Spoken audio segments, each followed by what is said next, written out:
You know, that was a tough basketball game. Well, it's a tough profession. A week ago today, they waved off a last-second shot to allow us to win. A week later, we missed a last-second shot to win the game.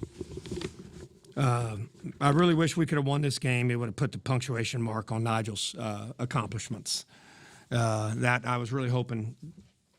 We changed the call at the last second to 53, which is an out-of-bounds play for Nigel. And, you know, I want to give credit to UTA. They guarded us pretty good. But, you know, bottom line is we didn't rebound the ball very well. And, you know, we just didn't have any rebounding help from our bigs today. I was tempted to, you know, not even play them because we got 3 rebounds from our centers today. We got to do a better job. We got out-rebounded at home, 35-28. We got only 7 offensive rebounds, and 2 of them were what they call team rebounds, which means the ball, we shot it, and for some reason we didn't rebound it, but it came back to us. Maybe they touched it and it went out of bounds. That's what a team rebound. So realistically, we got 5 offensive rebounds, and Isaiah Small had 3, Mason had 1, and Quentin Scott had 1.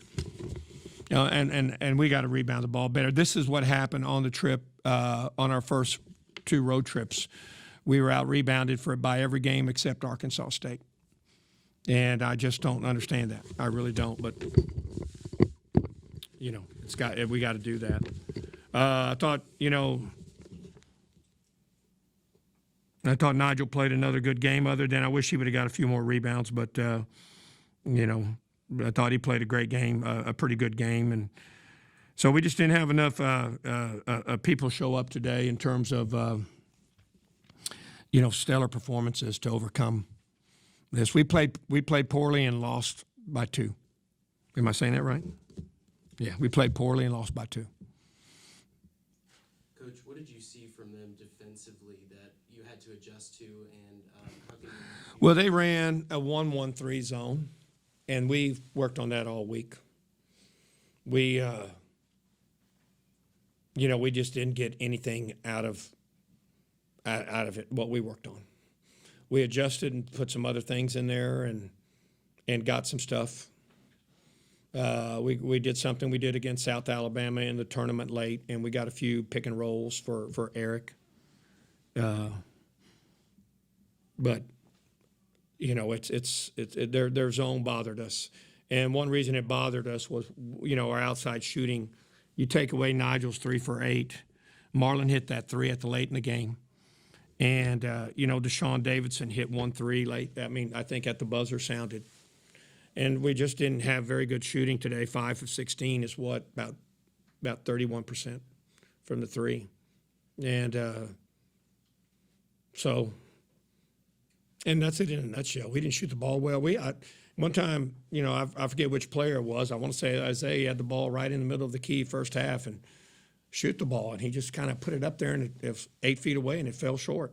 You know, I don't know. I don't think he can explain as to why he did that versus shooting it in that particular game, in that particular instance. But we didn't shoot it well, and we didn't rebound it well, and they didn't shoot it much better than us. You know, I thought our defense was reasonably good. They shot 43.5%. We shot 42.5%. Their three-point percentage is a little higher than ours, and their free throw percentage, they're 10 for 11, and we're 11 for 15. You know, their only stat that really knocks it out of the park is the rebound. They have 10 offensive rebounds. We have 7. And their second chance points is 9 to 6. I don't know what that means. You know, I thought they did better than that, but anyway. You must have adjusted defensively when you guys got down 8 when it was 60 to 52. Can you tell us what you did? Well, we just you know, told them if we miss, we're in this. If we make, we're in this. And you know what all of you have to understand, if you played or coach this game, it's a game of runs. You know, if you have two good teams playing, someone's going to make a run, then the other team's going to make a run. If they're both very good and they've come to play. And sometimes it's nothing other than some individual makes a great steal and motivates the team or gets the team fired up, and they play. But we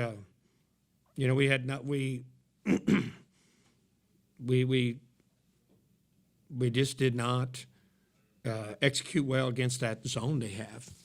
We did not shoot it very well. Like you said, Coach, you said there were some missed key free throws toward the end. Very end, yes. Missed rebound, but to still be within two. So how do you get your guys refocused for the next game to make sure that you're on the other side of that? Well, you need some help from your captains, and we hope they will. But we just hope that they come ready to play. I'm hoping that Eric and Zoe realize, hey, I just didn't do a very good job today. I don't know how to else say it. We got to rebound the basketball, guys. And if you're my center, you got to rebound it. But like Isaiah had 12 rebounds. That's a heck of a performance. He missed some free throws, but he made that one bad pass that really got under my skin, across court. But, he'll see some things he didn't do on defense too, where a guy drove him baseline. But, it's we can't win with 5 points and 3 rebounds from my big men. Can't do it. If they're going to play, which they did, they got 35 minutes. So. How did you feel about the tempo progression from first quarter going into second quarter for your team? Well, there's not quarters. You're talking about first half versus second half. Well, we jumped on them at the beginning of the second half, and they just have a tough veteran team too. They have a lot of guys back from last year, the team that tied us for second place, and they showed some spunk in coming back after I think we scored the first 6 points of the second half. And there's so many things. It's like that foul at the end of the first half. Folks, I can tell you, I preach that every day. Do not foul a jump shooter. Do not try to block their shot. They get all excited and they try. And I'm trying to tell them you can't. For 9 years I worked at the University of the Incarnate Word. Back then it was called Incarnate Word College for most of that time. And the Spurs practiced at that facility. So for 9 years I got to watch the Spurs practice. And any team visiting in San Antonio to play the Spurs often practiced at our place. So I saw a lot of pro practices.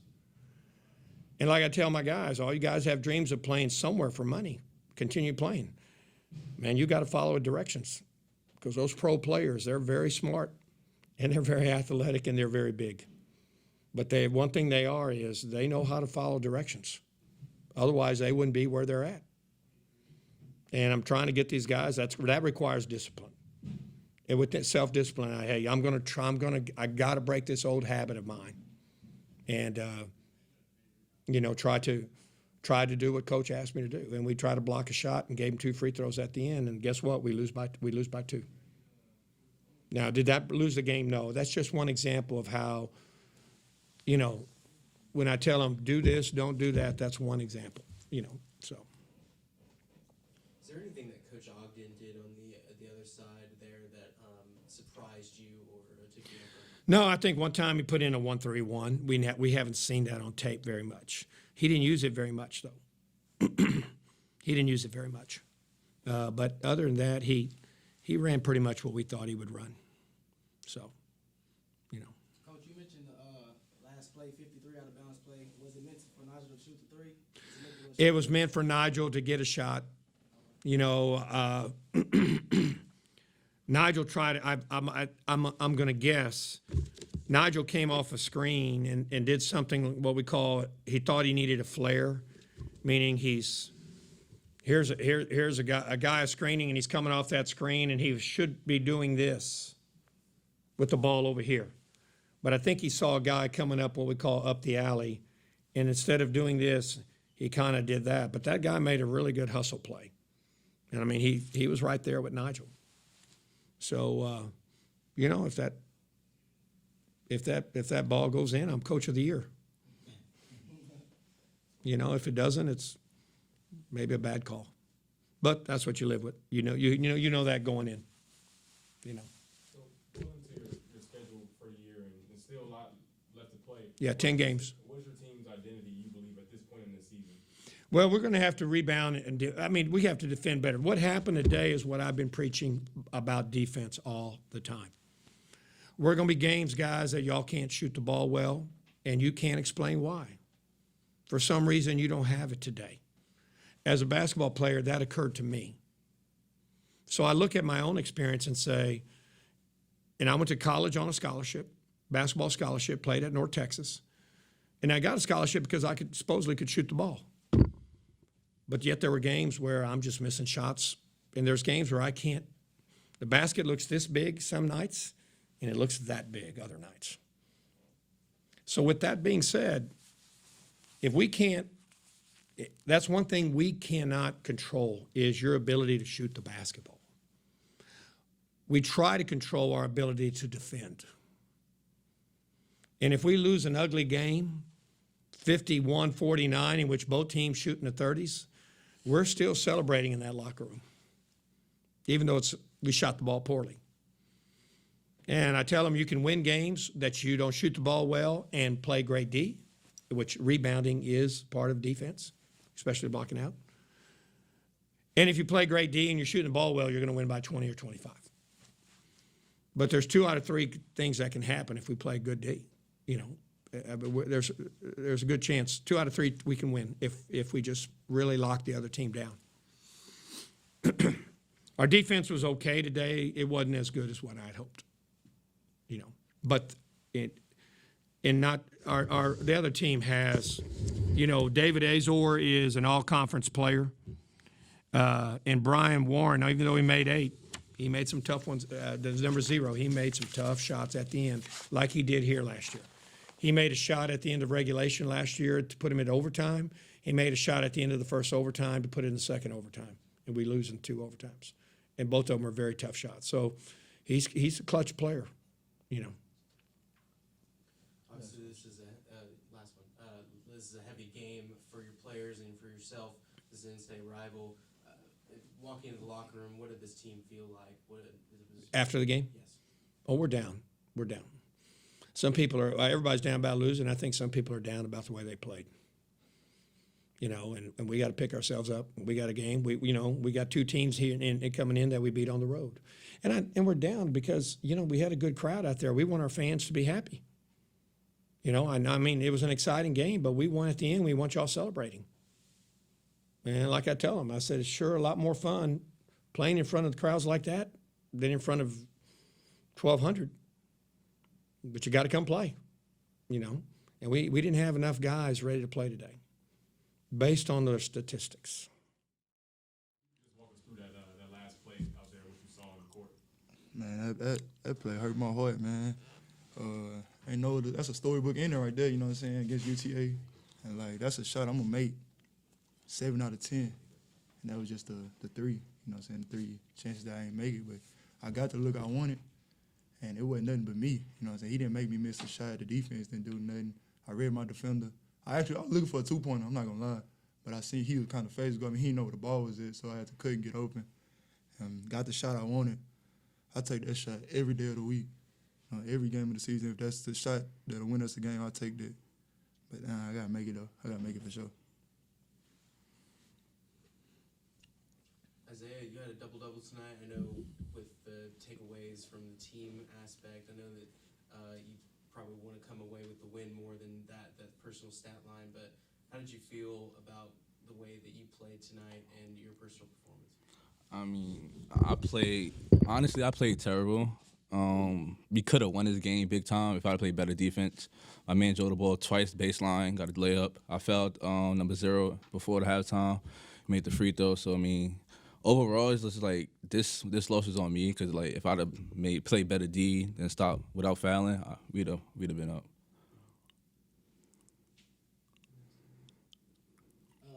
Y'all guys struggled against the zone a little bit. Moving forward, how can we get better with the zone offense?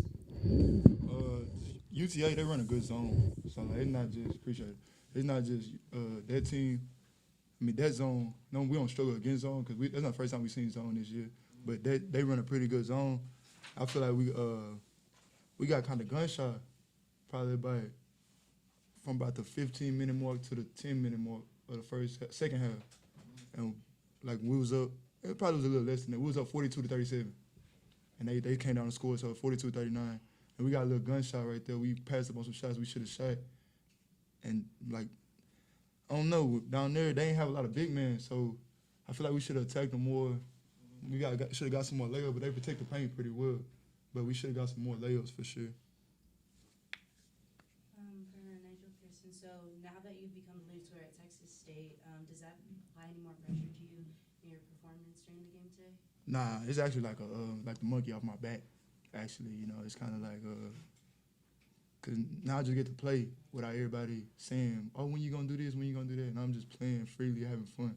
So it's kind of like a monkey off my back thing. Thanks, Kelsey. Adam?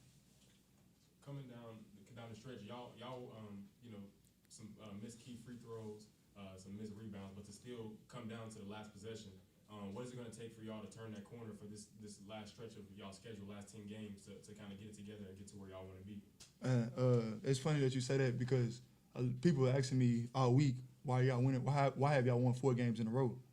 So I said my answer was we made winning plays in each one of the games. Like every game you watch from November 9th to now, we've been in every game. November 11th, but we've been in every game. We've competed every game, come down to the wire, and we just don't make winning plays. Like you say, missed free throws, few missed rebounds, a turnover in a crucial possession. In the last 4 games or last 5 games, when we win, we make the winning plays. So tonight we didn't make the winning plays, and it obviously affected us. And we still, lost by a shot, 2 points with a shot, saying that I'll take any day. Isaiah, I know you mentioned that at some point your defense kind of lacked a little bit in this game, maybe towards the end of the game. Can you point out a couple times in which you could have made a different decision than you did? Yeah, like in practice, it's funny because in practice, when I felt zero on that jump shot in practice, I did the same thing, but in the quarter 3, and Cass would always yell at me. He yelled at me too, like, you have to stay down. You're long enough to don't try to block it. Just have your arms up, put your arms in their face, they're gonna miss. So it's like I have to make smart decisions just based off that. I remember Coach Casper mentioned a few weeks back during the break how some of the players were kind of down with the fan attendance. So to have the fans kind of show out tonight and then come up a little bit short, how does that feel? What's the locker room like for you guys? The locker room, we fine, man. We know we did wrong. We would have won tonight, we would have had fun, but it's a long season. So if we go in the seat right now and start crying and pointing fingers, what's that gonna solve? If we go in there and start throwing a party after the game, what's that gonna solve? So it's a long season. I think this game 10 of the 20 conference. So we got 10 more games in conference. There's no way, we can throw the season away or get mad. If the fans didn't like what they see tonight, so be it. I want them there. I appreciate the attendance, but it's a grind. They got to understand that, just like we got to understand it. So the goal is to be where we want to be at in March. So yeah, tonight was just January though. Tonight was a heartbreaker. It was, we wish we would have won. Tired of losing the UTA, of course, but it's a long season. It's a lot more teams to play against, and we got to keep getting better, keep grinding, keep working. It's a long season. We want to be in March. We want to be the best team we can be. Not in January. Like last year, we was the best. We was at our peak in January, so everybody was gassed up on us. But at the end of the season, we weren't at our peak. So we got to keep grinding, keep getting to our peak.